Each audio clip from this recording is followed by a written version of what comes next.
So for the next half an hour or so, we're going to now have a panel debate where we will invite questions from the audience. And as part of that, I'd like to welcome up on the stage Angus Harding to join Kate and Jason here. And Angus is the Director of Strategic Partnerships at Nokia Workplace Resources, who are doing clever things with their mobile working programme and integrating technology into many parts of their workplace support activities. Can you please welcome Jason to the stage? Angus, sorry.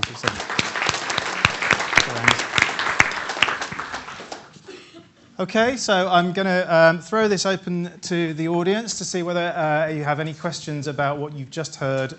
We've heard Jason talk about the responsibility deal and how Compass Group are approaching that, and we've heard Kate talking about teaching foundation to make so people can make healthy choices and the consequences of that. And I'd like to hear your views now. If you've got anything to ask the panel, have we got any questions? Anybody want to raise anything straight away? Okay, well, all right. I've got a question. Oh, sorry, somebody here? Yes, gentleman here. It's Jim Reed from Arup. It's a question for Kate. Very interested in what you were saying.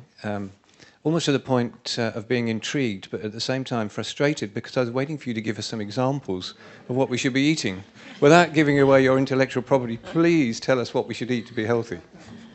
Well, I think I was saying it's about the structure, and I think it's about how we teach nutrition, or how we're teaching nutrition is to balance the energy across the day. So it's an energy boosting program, really. And to do that, you need to have consistent energy across the day. And that's without giving away anything, really, is to start off with eating a proper breakfast. Breakfast has changed. I mean, in the last, probably since I was a kid, in the 60s, things have changed massively, that we're eating a cereal-based breakfast, which was never our traditional breakfast. And actually, eggs wasn't really our traditional breakfast either, which was introduced by the Americans as well as the cereal-based breakfast. And the cereal-based breakfast has been a commercial decision. The commercial decision is that there was a corn glut after the war in America, and they needed to invent something to mop up that glut. So it's nothing to do with giving good nutrition to people. It's nothing to do. I mean, they're mostly fortified with vitamins. So they've had to strip everything out and then put it back in. So I think sometimes we're told what that healthy eating is, without knowing the structure. So to get a proper breakfast is taking time to do that and giving people the opportunities as employers to make sure that happens, because you'll see a dynamic change. And what that looks like is, something like porridge, but people will come to me, I hate porridge anyway, I think it's absolutely horrible stuff. But I know some people do like that. But, often you have to lather it in sugar to make it taste half decent. But there are ways of not doing that. So something like slow burning porridge, but people will come back to, they don't come back to me if they've listened up, but they come back and say, I did oh so oaty, or oh so simple, or oh so bingy in the microwavey. And, that doesn't really count because it's just got so much sugar in it. So again, the manufacturers leap on that and say, Mum wants a lovely porridge that's convenient and very quick to do, but actually sort of taking the sound bites of what people have heard and then turning it into an inauthentic product. So proper food, it's in a way not rocket science, but it's about teaching people that foundation. So proper food, cooked properly, eaten properly. If you eat it properly, it balances the blood sugar across the day because you're eating it slowly. So protein, eggs, fish, proper toast, and bread is a whole nother subject, by the way, and why people are so sick in this country is the fact that our bread is such rubbish. There are only 7 manufacturers of bread in this country, all of which is recirculated in the same packets. In other words, Marks and Spencer's, Allison's are recycled, if you like, rebranded. So you don't get an authentic bread and you get sick people. So I hope that's answered your question somewhat more lengthily, perhaps, than you wanted. So, Katie, are you saying that it's difficult to specify exactly what we should be eating at breakfast time because we should be looking at everything that we eat and re-evaluating it? Is that I mean, I think it's a really good start. I mean, why the breakfast is such a good start is because it's an organic change. In other words, you know, it becomes a nanny state thing if you say to people, right, you know, chuck everything in your cupboards, you're doing it all wrong. But if you start to get people to actually make that foundation and then make the change, if you like, make that change, then they can get on to what might constitute proper nutrition down the road. So often that part of the jigsaw isn't really provided by people. Okay, thanks. Do we have any other questions? This gentleman here, please. Yeah, George Russell's Private Office, U.S. Pressing on the point you made of within 2 days of starting a program, the energy level had increased significantly. Can you elaborate on it a little bit? I mean, I find that fascinating. Well, I mean, I think it's really because most people, I mean, ultimately people in this country anyway can be on a really sort of like a duo diet, which is, you know, people wake up, they have their cereal and their toast in the morning. That's actually, depending what they're eating, is a high glycemic index breakfast. In other words, it's burning quickly and then people will get a dump of energy. And then they might have a coffee at 11 o'clock and again, another rise in blood sugar and another dump. Then it's a sandwich for lunch, Compass folk. You know, it's not Compass, sorry, WorkTech folk, that we got a sandwich for lunch, which is an energy killer. So people will have but thank you very much anyway, but I don't want to seem ungrateful, you know. But yeah, so it's a real energy killer. And then you've got, you know, your mid-afternoon tea, which is again an energy drainer and a killer. And then people get home late, they're unable to, because we've worked them to death, we're unable to really, they don't have time, and therefore they're getting something, you know, like maybe like a pasta because it's quick to cook, and that's another energy killer. So, you know, the obesity figures is no big surprise that people are putting on a massive amount of weight because they're eating all totally the wrong things across the day. So if you change your diet within 2 days, within a day, your energy is, you know, the energy is totally different. Plus, you know, as I say, hormonally, it's not just something that's a kind of nicety, you know, like, oh, it's really lovely, you know, we're taking care of our people, you know, wellness, and let's have a bit of fluffy, you know, nice time and be nice to our people. It's actually, you know, a return on investment, if you want to look at it like that, investing in your people, that you don't get sick people, you don't get presenteeism, which Kerry Cooper talks about, of people actually showing up to work and they're sick as parrots, and actually you might as well have them off sick, you know, because they're being ineffective. So, yeah, so 2 days, definitely, you'd see a massive change. Kate, you just talked there a bit about the benefits for companies in terms of these principles. Can I just ask Jason and Angus, as a provider of food, and you as somebody who is providing food services to a large organisation, how do you make sure the opportunities are in place for people to make these choices? I think you've just got to take certain opportunities to educate people better. So if you take what Kate's saying about the lunch, you know, don't want to pick on the lunch, but the lunch we've had here, you know, we see, for example, in a, you know, if you're in a meeting environment, giving people different types of options that are going to let them work more productively after lunch is just about showing them what those possibilities are. You know, in most places, you know, working lunches are booked by PAs. You know, not always, but very often. And we spend a lot of time trying to show different ranges of options. But it's about educating people and showing them that it doesn't have to be a heavy lunch that's going to leave people with a big dip through the afternoon. You know, lighter, fresher sorts of options make a significant difference. So I think it's just about explaining that to people. They don't have to become experts in nutrition, but if you explain that this sort of lunch will help the team work better, then, you know, you don't have to be an expert nutritionist to get that. Okay. Angus, have you got anything to add? Yeah, I think it comes down to pure management. We've seen the change in the way that corporates work.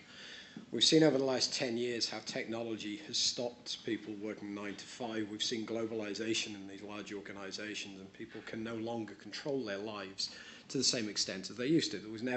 There is no longer that barrier between work and life. You don't come in at 9, clock in and leave at 5, particularly for the business that I'm in, and this is encroaching on more and more people's lives. The technology was that first stage. The next stage is we've seen the work environment, and I believe you saw quite a lot of this morning. You've seen the space that you're working in change because you're expected to adapt. Your manager is asking you to work in different ways. It's no longer that you talk to the people next to you about what you're going to achieve. You're talking to people in different countries. You're talking in virtual teams, remote teams.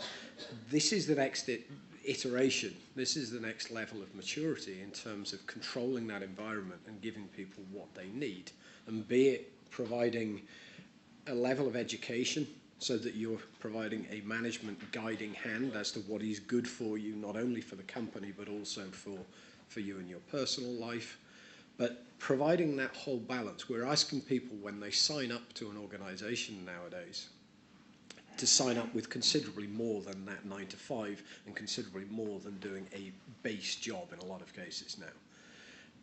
As companies are expecting people to be more and more flexible, they are having to put more emphasis on, okay, how do we satisfy our people more? If we expect them to take phone calls in the evening in order to satisfy US time, if we expect early morning calls, midnight calls to satisfy globalization, then what's the company going to give back? And so this whole idea of a war on talent, this is the third element. The first one was give people the technology to do it. The first was that the space has changed. We're only just dipping our toe into this idea that actually it's the services that should be changing to support all of that. Because if you provide breakfast between 8 and 10 and you provide lunch between 12 and 2 and that's all you do, then you're not actually working with the work patterns of most knowledge workers nowadays. And that's the change that is coming. And these are the early stages of it, matching what do people expect now when they go out for dinner in the evening. They expect to know what they're eating, they expect to know what they're putting into their bodies. And yet it's only just now that we're seeing GDA measurements coming into the workplace. Why have we accepted that for so long? Things like, I choose to go to the gym in my own time. However, if the company needs me working in the evening, then they need to be providing me that opportunity to go and do something for my fitness during the day. If they want flexibility from me, I want flexibility back. And that's certainly what the next generation of workers are looking for. So I think this is the discussion about what's the next big area that we need to take into consideration in order to make businesses work. Interesting. Okay, shall we take another question from the audience? Gentleman here. Thank you. Jason. Thanks.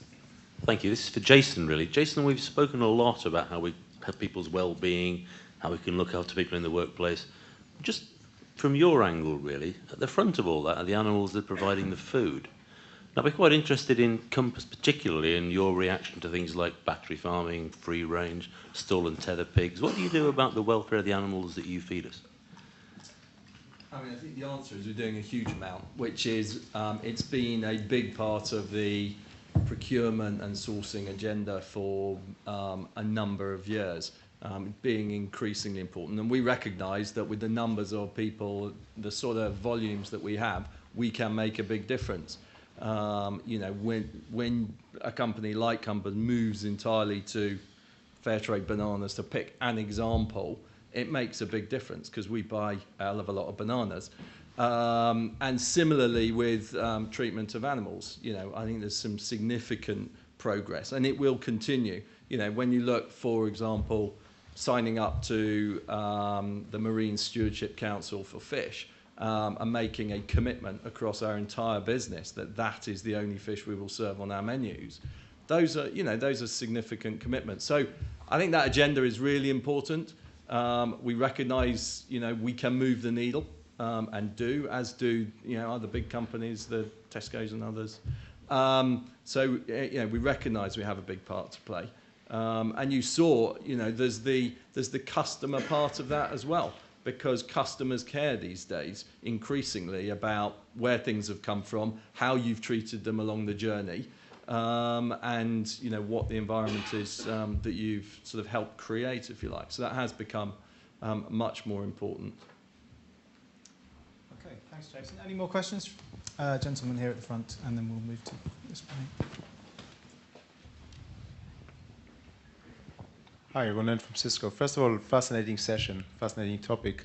Jason, a question to you, something very tactical. Vending machines. When are they going to become healthy?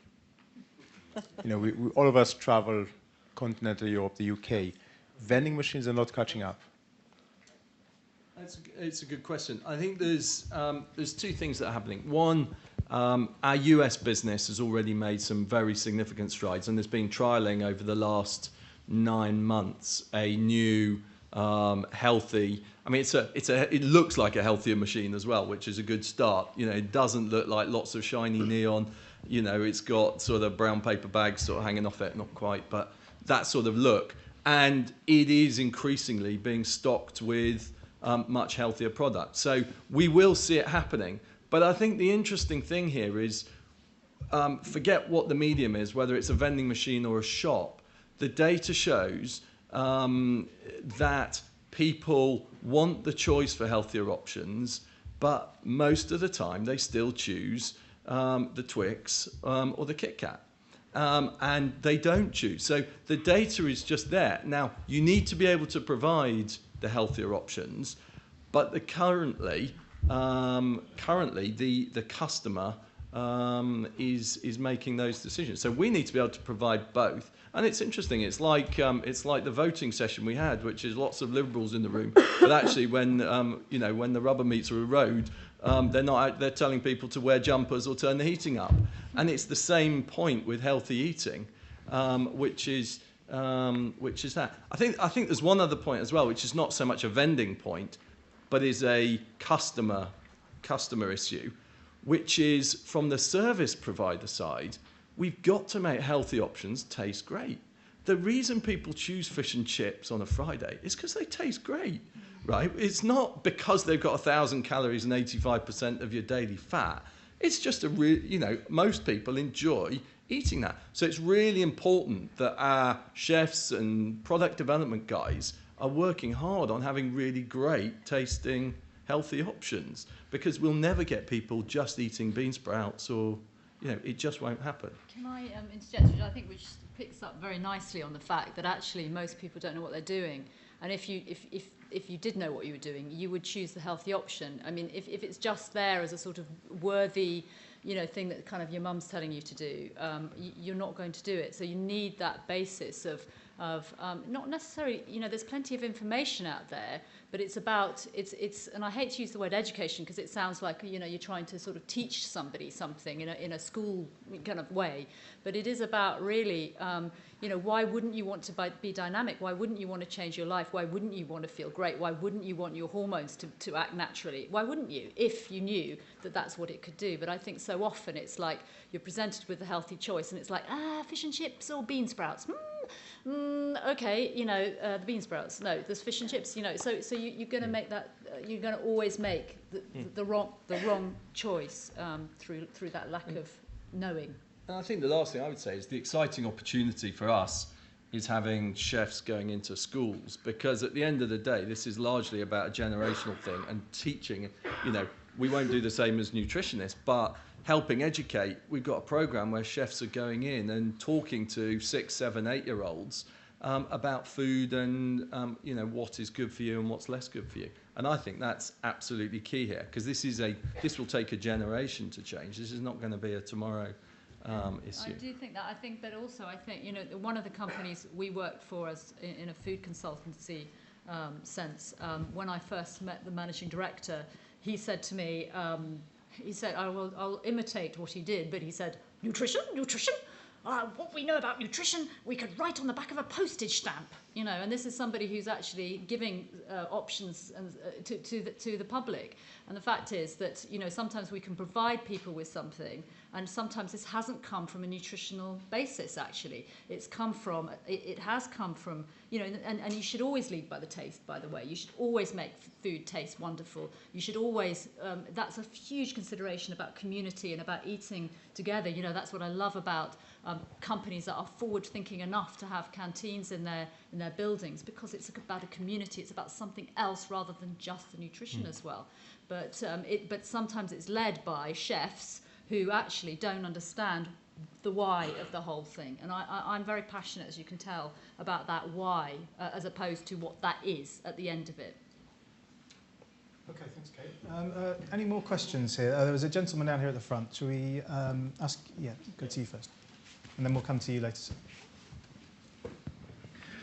I'm Charlie McDonald from Contract in Chile. A question to Kate. Is the home officing concept or way of working influence in the eating habits? You're near the fridge and all that. Yeah, I think absolutely. I think boredom has a lot to play on that, and also something that, you know, that you don't factor into your life. I think, you know, everybody plan. You know, if you're a working person, you're planning your life quite carefully. You know, you just don't walk into the office and hope it's all going to happen. You know, that you're sitting there and suddenly it's like, oh, let's have a meeting, you know, I know, let's go and do this. You know, you've obviously thought that out. So few people think out their nutrition that if you are a home worker and you haven't thought about, you know, the kind of piece of mouldy old cheese that's in your fridge, you know, there isn't a magic kind of Dobby the house elf that's gone and done that for you while you've been at your workstation. So, you know, planning that out and having better choices at home. But also, I think if you're working from home, you know, and cooking by yourself and cooking for you know, just the temptation is to just throw something together, a sandwich, or cook something fast, or a pot noodle, or whatever, because you don't have that same interaction. I think that's why it's so important about community food and actually having somewhere that you do go, whether that's, you know, whether you're going to work eventually from a sort of Starbucks-esque type thing where you're going into a community or you're at work in a community. I think working on your own does present problems where people might get lazy. They have the choice, but will people follow through, you know? Angus, what's your view on that? How do we make the nutritional agenda flex towards people who work from home? I just recognise it as a problem. At the moment, we're only just getting to the point of recognising that the space that people work in is a problem.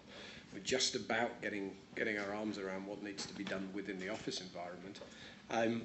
And as a result, we're actually finding more and more people are being brought in from home working because of lack of community and all of the things that we touched upon. But at the core, there will always be people who are working remotely. We need to educate them. And we need to make it easy for them to make the choices that they make. So it's not just the education, but do you provide services that are home delivery services? Do you provide things that not only make sure people are doing things nutritiously, but try to bring them back into the community, even if they're not face to face with people on a regular basis? So make them feel part of a corporate entity rather than being isolated, and nutrition is just one element of that. Okay, we're going to, in 5 or 10 minutes, break for coffee, so we've got time for a couple more questions. There was a gentleman here, yes, in the middle of this bank here. Nigel Oslin, Workplace Unlimited. Not sure I want to ask this question, but I will. How do we get the food outlets to subsidise healthy options? The example I have is, you know, a burger is £1. You can go large for 30p more, and at the same place, a pot of prepared fruit or prepared salad is going to be around £2.50, £3. So I've been in that situation myself. Feel like I'm getting better value by going for the crap food. Good question. Who wants to answer that one first? At the end, I can see how that looks in some high street, you know, environments. I mean, when we look in the workplace environment, there is no additional cost for healthier options. I mean, you can provide, you need to be able to provide a range of options at different price points for different customers. That is key. I think what's more interesting is whether clients and therefore corporates want to put their subsidy where they are doing that into trying to encourage behaviours of a particular type. For example, we are seeing clients that don't want to give away free coffee out of vending machines. They would rather do, free water taps all around the building. That is a financial choice that can help encourage behaviour. They'll still provide outlets for you to get your coffee. So I think for corporates, there is an opportunity to help encourage some of the right behaviours. But I think coming on to your point, I think you can get, cheap, healthy options, and you can get cheap, unhealthy options. Some places, will skew it more one way than another, I guess. But there's also, I think, what we think of that healthy option might not be the healthy option, in effect. Obviously a burger is obviously not a health product usually, but sometimes, we're eating something, that's not going to sustain us across the day, and then we've picked that healthy option, and by sort of 11 o'clock, you're ready to eat your own arm because you're so hungry, because you've kind of thought you're doing the sort of right thing. So, and especially in the UK, there's that, so park that there, but also in the UK, particularly a sort of behavioural issue that we have, which is this kind of good versus naughty kind of thing, which is, been working all day, what is life if I can't even have a burger? I deserve it. And especially, UK folk who go on holiday and then just go bonkers, start drinking heavily and downing, rubbish food. We have that sort of culture, and I think it's actually, again, I'll excuse the word teaching and educating, but it's about, or showing perhaps, but a stronger word than that, not just sort of giving people the option, because as I say, if you give them the option, they're going to choose the burger. Why wouldn't you? It's knowing, and knowing what that's the benefit of what that's going to do for you, and once you know the benefit, and once you know the game, you know what, you're away. Just to add to that, I think it's a very fair question. The government needs to step in certain areas where people have got their own choice. But it should be fairly simple for corporates to resolve this as an issue, and that's setting their own priorities. I think the challenge that I'd throw back to the service sector is productizing this well enough that it removes the politics of the decision internally. We know about the challenge that's been held in terms of worker productivity, knowledge worker productivity. This is a similar challenge, trying to sell the concept of subsidizing healthy food when there's that huge, there are so many steps that show between cause and effect. It makes sense to everybody, but putting a business case behind it is difficult. So I think there's a challenge back into the service side of the business is start bringing evidence back of who else is doing this. So if other big corporates are doing it, then people will follow. But we need to get momentum around this, and that's going to be the biggest. It's the biggest barrier at the moment, but it's also the biggest opportunity. It's also about joining up departments as well, because you might have facilities looking at, responsible for a restaurant, actually not really looking at healthcare costs and other things. So the more that service providers can help join those dots up and show the real economic benefits of some of these things, then obviously the better. And I know discuss that with the Nuffield guys a lot about, it's one thing selling it because it's good for employees. It's another thing being able to show that there's pound notes, real financial saving here. But I think also about joining up to that community, which is food is so much about the, it's not just about the molecules that gives you. It's sort of almost like kind of, not sort of like, what can it do for me, but more like, what can you do for it? And I think it's a very valid message to say it's not just about sort of just getting the best out of your people, but also kind of joining up even the ethos of a company through food, and I think that's incredibly empowering. Okay. Any more questions? We've probably got time for one more, if anybody has one. Gentleman over here. Hi, Ian Dunning from Unilever. We're very closely connected with this programme. We're part of the panel working with the government leading the activities around the responsibility deal. So, we've been having a programme we called Fit Business internally in Unilever around this. So probably a three-part sort of question or point. One is, and having been an FM practitioner most of my life, but came from the hotel industry, rarely through the training that chefs get do they really ever touch nutrition. So an awful lot of chefs think they're doing the right thing and then rarely are, and certainly what we did around sort of menu setting, we found some of the menu choices you'd have thought that'd probably be quite good. When it actually went through the process and you came out with the GDA measures, you thought, my God, how bad, you know, it's certainly some of the sugar, some of the fat levels were quite appalling. But also then when you look at our celebrity culture that's come through the UK and the misinformation I think that comes through in the media and the sensationalisation around on a lot of TV programmes. So when you talk about people knowing what to do and the right thing, it's very difficult. And then of course finally how, you know, within the workplace we can try and bring that together and give some help and guidance to our people, but in a truly meaningful way. So probably a three-part question on how do you think we can tackle that and do it better? Let me pick up a sort of chef training. I mean, two of those. I think the chef training one, I think you're absolutely right. I mean, it's a good point. You know, that's why I mentioned the cultural bit. So we have to do a lot. It is not just about systems and processes. It's about people and training. And it's not just chefs, because the most important person is the person stood 3 feet away from you on the counter, being able to tell you. So it's it's a server point as much as a chef point. So we're working very hard on that training bit with e-learning programs and lots of other things. And then, you made a point about giving, was it about giving guidance to people?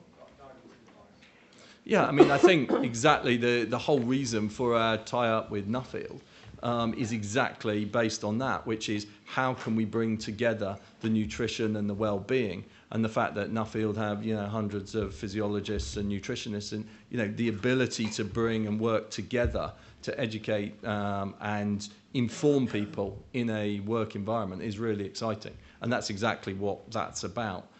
That guidance and, as Kate said, education is not quite the right word, but it's information. Okay, very quickly, either of you want to answer that?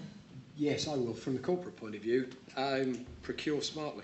Don't buy cheapest, buy smartest. And that's, we've seen, we talked a lot about the catering side of this business. We've seen massive consolidation. The big companies have survived with their global reach, are now investing in exactly these things. Whereas 5 years ago, we were seeing considerably less investment. Now, yes, there's still a weak point on the nutrition side of things, but it seems to be accelerating. We need to be driving the direction that we want that to go as corporate purchasers. So. Yeah, I just think, obviously it's about, again, this is education word, but but also I think that people sometimes miss the point in nutrition anyway, which is they're looking at macronutrients, carbohydrates, proteins and fats, and that's a really, really good start. But we wouldn't have an obesity crisis if we just, we've been having calories or the calorie discussion since 1933, but actually the obesity has sailed up through the roof. So there's got to be something else involved. We believe it's about micronutrients, so that is about quality of food, and that's an extremely important part. So it's about educating people. You start off from this stance of macronutrient. That's the obvious thing. You've got to look at micronutrients and actually the benefit of the food and the quality of the food, so that you stop degenerative disease, and actually the obesity crisis can be solved, but through looking at the quality of the food and the micronutrients as opposed to just the macronutrients. Okay, great. Before we break up, I just want to have a quick show of hands here. Let's see who in the room thinks their organisation is doing enough to promote health and nutrition in the workplace. Put your hand up if you think your employer is. Okay, about 10 people. And who thinks their organisation could be doing more to promote health and nutrition? Big majority, big majority. Very interesting. So could do better. All right, let's wrap up now. In a minute we're going to have a coffee break, but let's just say thank you very much to Jason, Kate and Angus. Thank you.